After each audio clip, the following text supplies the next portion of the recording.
فکر ہی نہیں.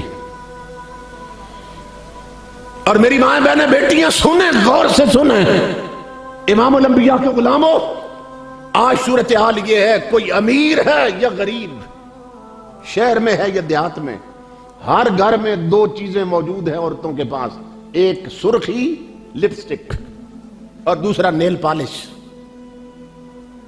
ناخنوں پہ لگانے والی نیل پالش. امیر کے گھر میں بھی ہے اور غریب کے گھر میں بھی، مگر شریعت نہ امیر کے گھر میں ہے نہ غریب کے گھر میں ہے. نیل پالش اور سرخی رکھی ہے مگر یہ مسئلہ نہیں معلوم. غور سے سنو ماں بہنوں بیٹیوں، یہ شریعت کا مسئلہ ہے. امام الانبیاء کا اسلام کہتا ہے کہ عورت نے اگر نیل پالش لگا رکھی ہو،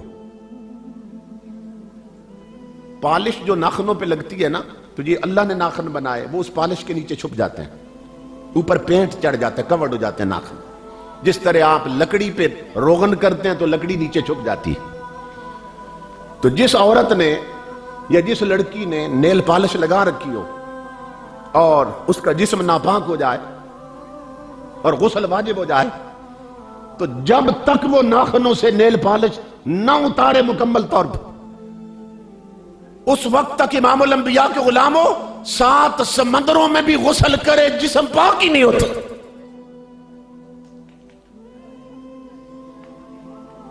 اب نیل پالش لگاتی ساری ہیں، مگر شریعت کا یہ مسئلہ جانتی کتنی ہیں؟ کتنی عورتیں جانتی ہیں شریعت کا یہ مسئلہ؟ اور جن کی شادیوں کو، جوان لڑکے غور سے سنیں، جن کی شادیوں کو 6 مہینے ہو گئے یا سال ہو گیا نا، تو ان کی جو بیویاں ہیں، چونکہ ابھی ابھی شادی ہوئی ہے نا، 6 مہینے ہوئے، سال ہو، وہ نیل پالش ناخنوں سے اترنے ہی نہیں دیتی. وہ اگلی ابھی پھیکی نہیں پڑتی، اوپر اور لگا دیتی. یعنی 6 مہینے ہو گئے پالش نہیں اتری، سال ہو گیا شادی کو، پالش نہیں اتری ناخنوں سے، جسم ہوا 1000 بار ناپاک سال میں، اور غسل نہیں ہوا نبی کی شریعت کے مطابق 1 بار بھی. جسم کتنے ناپاک ہو گئے. اور وہی عورتیں اتنے ناپاک جسم کے ساتھ آٹا گوندتی ہیں، آٹا گوندتی ہیں، انہی ہاتھوں سے روٹیاں پکاتی ہیں، اور گھر کے بزرگ کھاتے ہیں جو بیچارے مسجد چلے جاتے ہیں. گھر میں ایک ہی تو بزرگ رہ گیا، وہ جو مسجد جاتا ہے.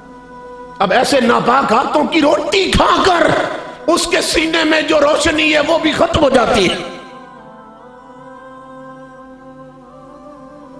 کتنے لوگ ہیں جو مصطفیٰ کی شریعت کا یہ مسئلہ جانتے ہیں؟ اور دوسری چیز امام الانبیاء کے غلاموں، سرخی لپسٹک.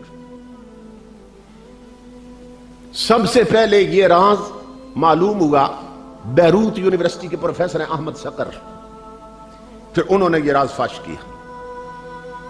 اور پھر میں چونکہ انگلینڈ جاتا رہتا ہوں، یورپ اور ناروے خطاب کے لیے، تو وہاں تحقیق کی میں نے.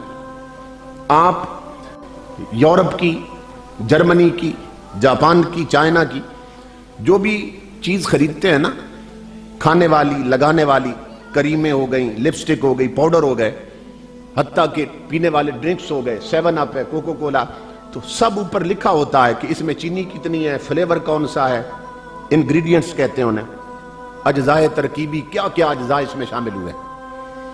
تو یہ جو میک اپ کا سامان بناتے ہیں نا انگریز کمپنیاں کے مالک، جہاں میک اپ کا سامان بنتا ہے، وہ انگریز کہتا ہے، انگریز لکھتا اپنی کتاب میں کہ ہم ہر سرخی میں خنزیر کی چربی ڈالتے ہیں.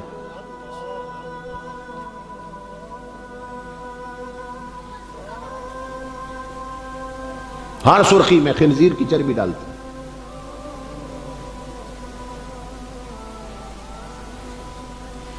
اور کیوں ڈالتے ہیں وہ وجہ بتا رہا ہے اس کتاب میں، وجہ بتا رہا ہے کیوں ڈالتے ہیں.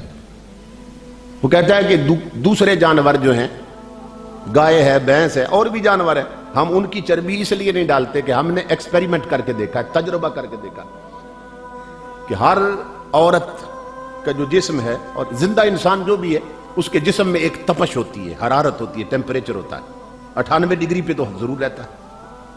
اس سے بڑھ جائے تو کہتے ہیں بخار ہو گیا.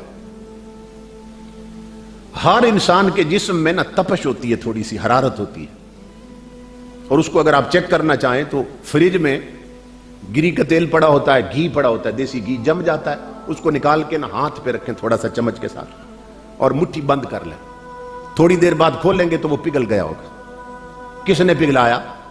جسم کے اندر جو تپش ہوتی ہے نا ہر انسان کے، اس کی وجہ سے وہ پگھل گیا۔